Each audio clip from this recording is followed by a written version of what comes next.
Hey guys, Thingfishy here, and welcome to build guide number 22. And while I get set up with my new PC, I thought I'd take the PS5 for one last ride and do a full guide with my Rage build. If you want the full backstory to this build, you can check out my Pyromancy guide. It was emotional. But suffice to say, this is a build you'll enjoy if you're sick of Miyazaki bullying you around and want to go through Elden Ring absolutely steamrolling every boss with some of the most broken incantations in the game. If you like the idea of this build, do let me know, as a sorcery rage build also sounds like a laugh. There's a lot of setup on this one, so let's jump right in. So to get started, I followed my standard setup guide. Link to the full video and play along in the description. And you only need the somber upgrades for this one. You'll also want to grab a few extra memory stones. You can check out my original faith guide if you're not sure where these are. So we pick up the action here in Volcano Manor. Run out of the church and drop down to grab the Erdtree seal. Then to the northeast of Liurnia into the Frenzied Flame village to kill this scarab for Frenzied Burst.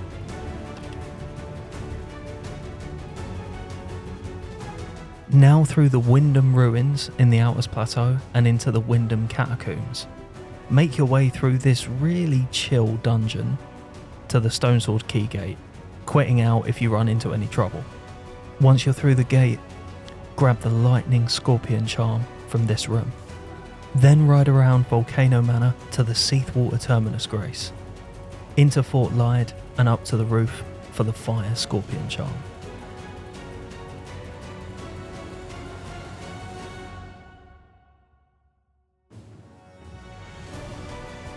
Now head to Lena's Rise and jump onto the side of the bridge to bait the Knight's Cavalry into yeeting himself off.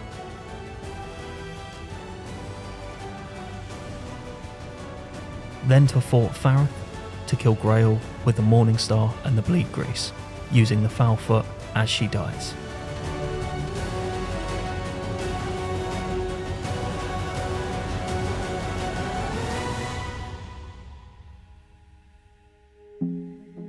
Now we're going to go right back to the start of the game to the Stranded Graveyard.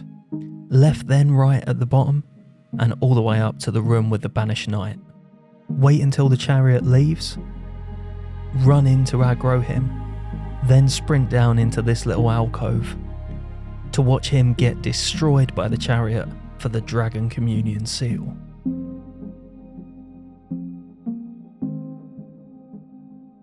Head up to the Bridge of Iniquity in the Outers Plateau and ride across the battlefield to grab Golden Vow. Then back to Fort Gale for Flame Grant Me Strength.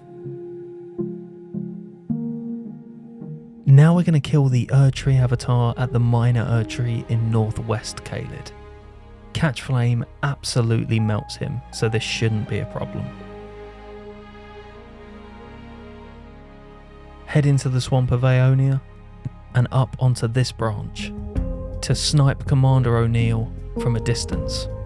Kill the summons as they spawn in and jump on Torrent for the last few casts to avoid the chaps with the axes. Give the needle to Gowry for repair, then give it to Millicent.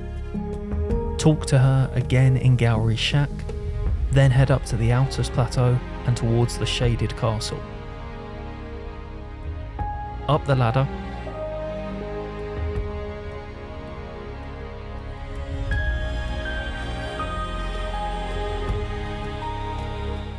Up the ladder and then head left to grab the Valkyrie's prosthesis from this room. Now back to the Erdtree Gazing Hill and give it to Millicent. Then do the unthinkable, either up close with Catch Flame or from a distance with Frenzied Burst. The latter is far safer. Back to the shack to kill Gowry for the Flock's Talisman.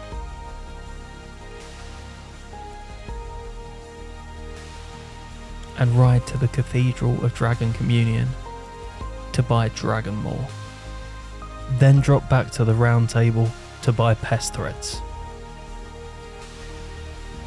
And for the final bit of setup, jump off the Saint's Bridge in Limgrave and head into the High Road Cave to delete the Golem for the Blue Dancer charm.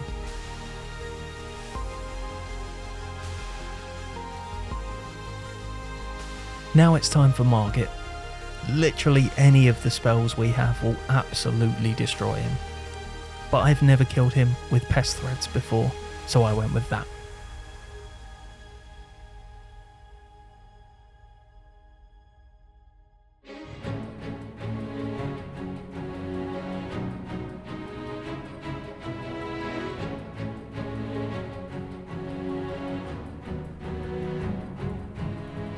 For Godric, 4 casts of Pest Threads and it's over.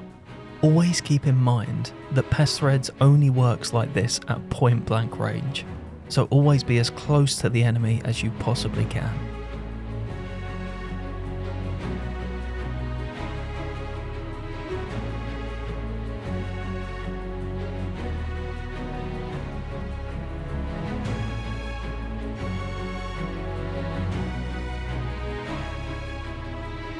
Now usually we'd head to Raya Lucaria now, but instead head to the Church of the Plague and double jump off this ledge, delaying the second jump as much as you can. When you die, choose to respawn at the Stake of Marika. This cool little skip allows you to bypass Castle Redmane and fight Radahn in the daytime. And there really isn't much to say about this fight with Pest Threads.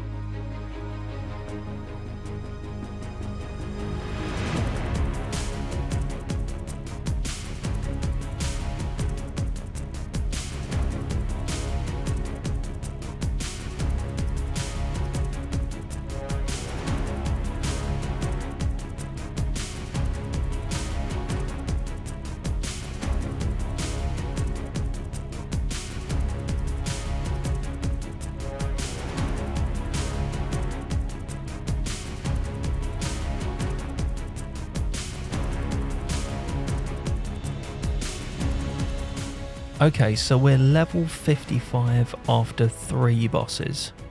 Let's head to Wolf for a little damage check.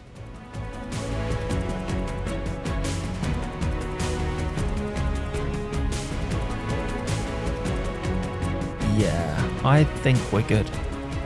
Now at this point, feel free to go bully Renala for some extra runes, but I went straight for Lanedale. Now for Draconic, when I showcased this build in the original video, I went for the Cliff Cheese method. So we'll do something a little different here and go for parries and Dragonmaw, which is much more fun. Dragonmaw hits so hard that it completely resets all of his animations. So this is perfectly safe.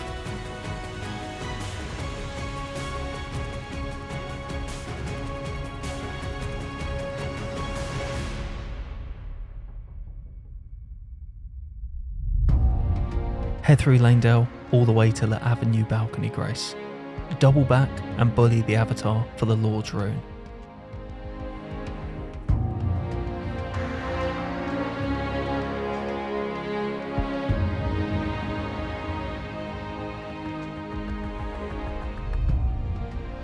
Now Catch Flame is the best option for Godfrey, but we can make it a little more exciting by getting a Dragonmaw off after the jumping attack at the start.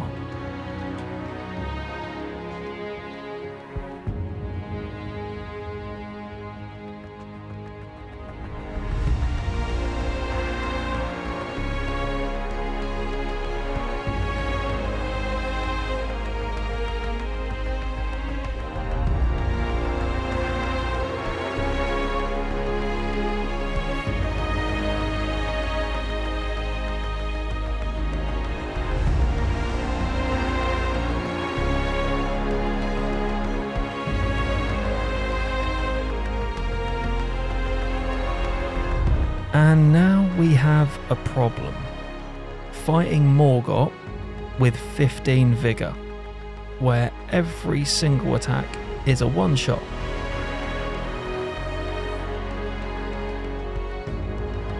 And while this might sound like an absolute nightmare, break out the fiery 50 cal, and it couldn't be easier.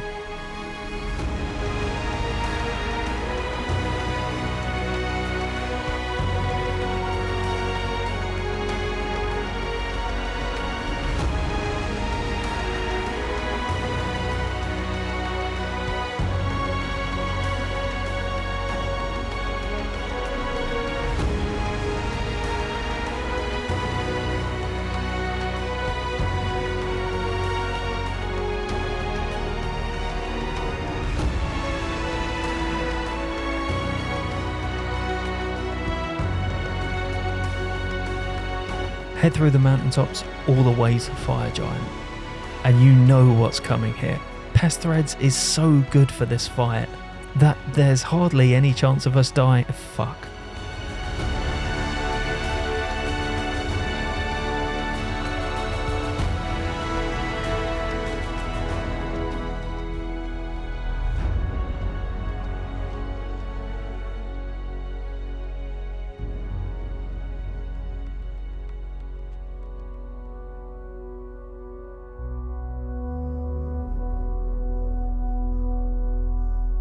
Run through Farum, grabbing the Ancient Dragon Prayer Book on your way, all the way to the Dragon Temple Transept Grace.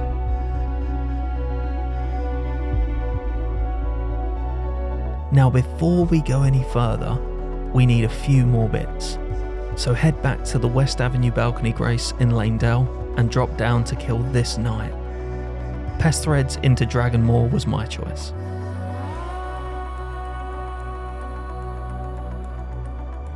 Why is it that I only get the cool armor drops when I'm doing a naked character? Then to the Minor Erd Tree in northeast Liurnia to kill the tree avatar there. Back to the mountaintops to the giant conquering hero's grave, and all the way down to grab the giant seal.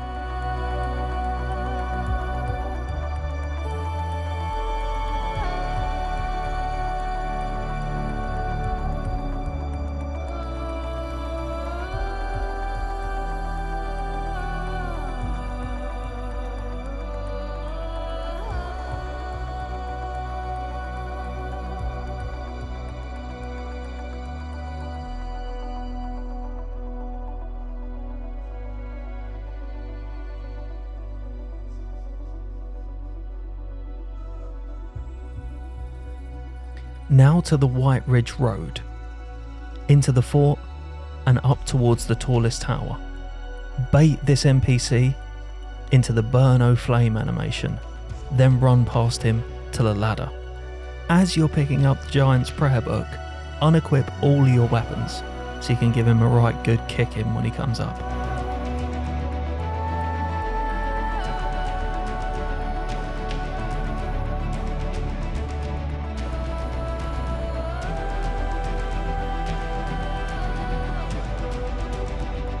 Then ride north up the eastern coast of Liurnia into the Church of Vows to see the big doggo, and by Giant's Flame take thee an ancient dragon lightning strike from him.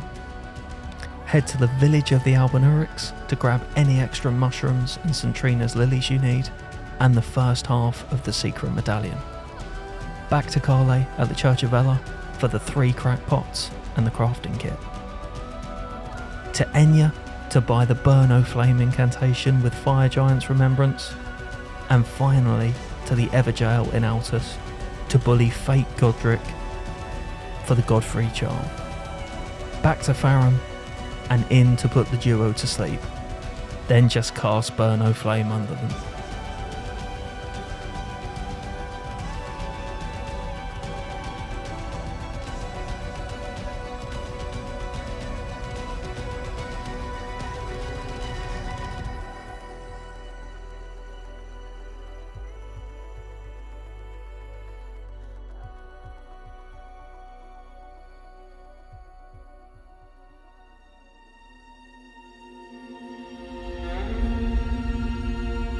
Now head through the rest of Farum. There should be a laugh.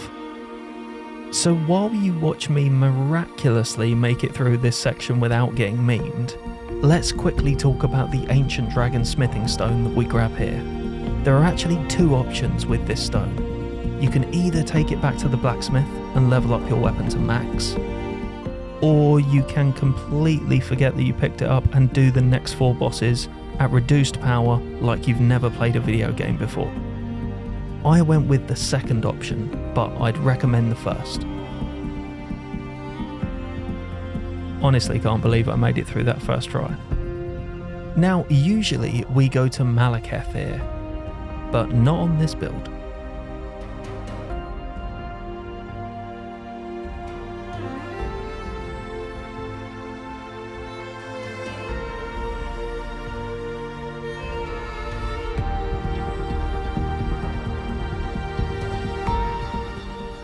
So for a big boy like Plassey, you'd be forgiven for thinking that Pest Threads is the play here. But actually, that doesn't do anywhere near as much damage as Ancient Dragon Lightning Strike.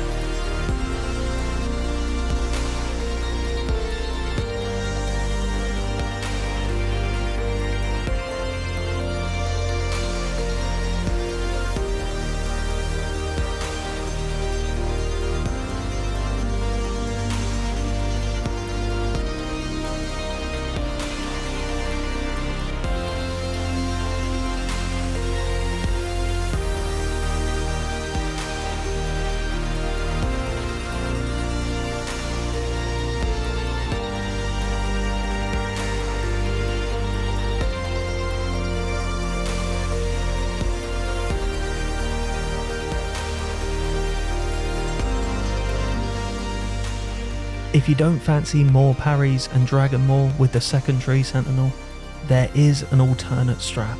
You can run straight towards him, but as you get closer, nudge your analog stick to the left.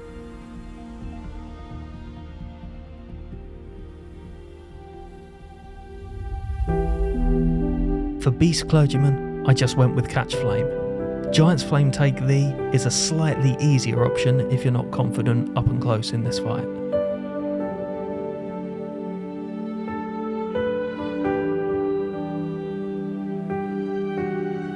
And for Malekith,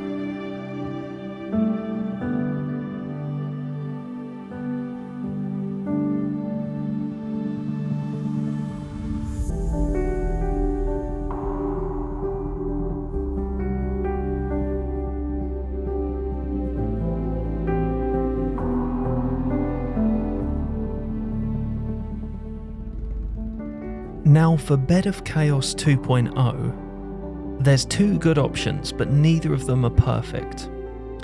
I feel like Ancient Dragon Lightning Strike might be a little more consistent at hitting it, but I really enjoy flinging him up in the air with Burno Flame while laughing maniacally.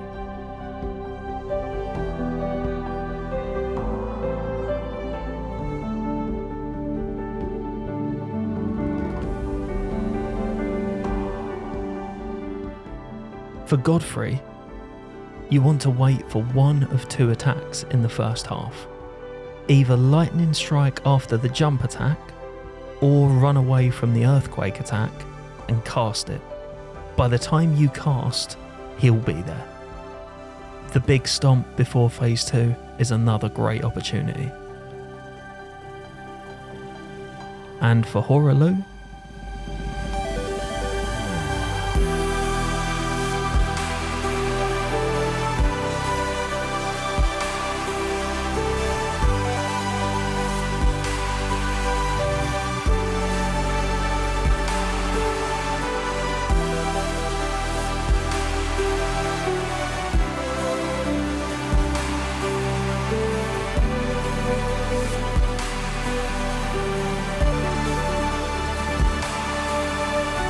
so I'm sure you know what's coming for Radbeast.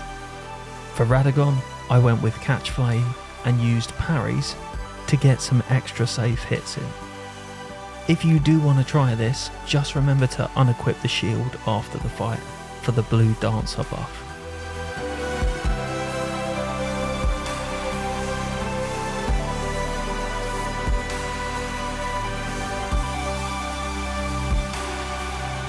For Elden Beast, Pest Threads is monstrous. Just get up close and spam.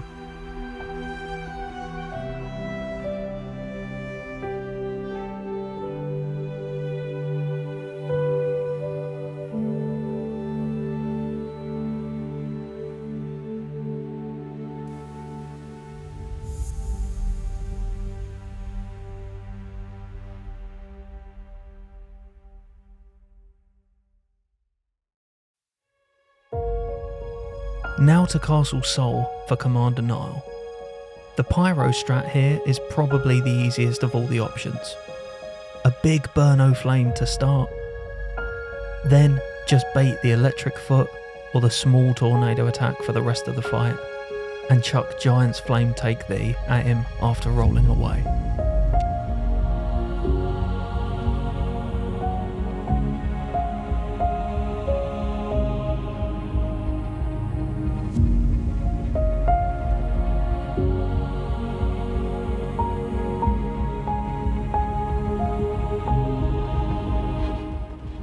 Head through the snowfields all the way to Ordner Town.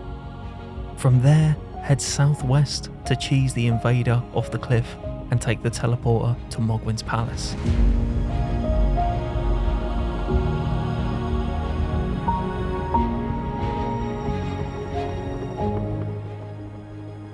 Moog is pretty trivial. You can effectively stunlock him with Pest Threads in Phase 1. And for Phase 2, I went for Dragon Maws for the style points, but Pest Threads works great for that too.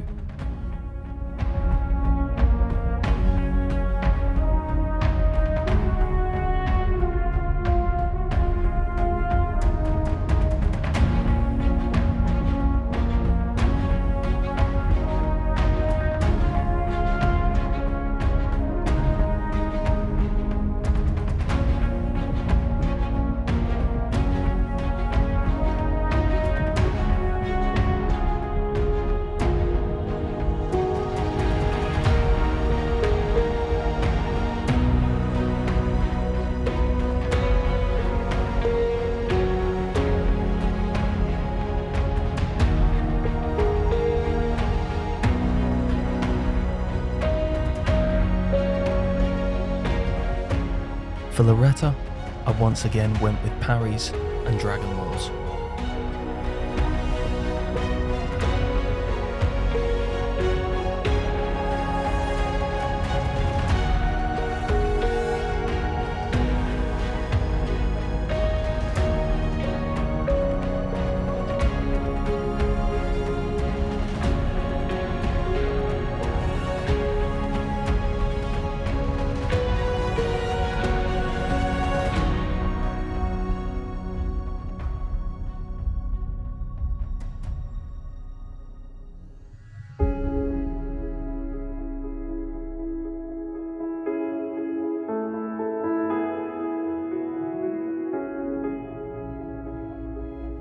And finally, Melania.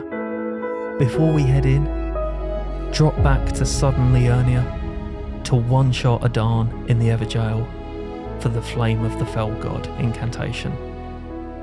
And to trivialise Melania, exactly as we did on the Pyro run, knock her down with Flame of the Fell God, then cast Burn O Flame under her. If you're very greedy like I was in this fight, you'll also notice Burn O Flame's ability to duck a lot of her attacks with the casting animation.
And that's it. How to completely steamroll Elden Ring's bosses with a super overpowered incantation build. I didn't bother with the underground bosses or volcano mana with this run, as you don't need the runes, and I didn't think it would be that interesting because most of it would be spamming pest threads. If you've enjoyed this video, give it a like and subscribe to my channel for more Elden Ring build guides. As always, thanks for watching. See you soon.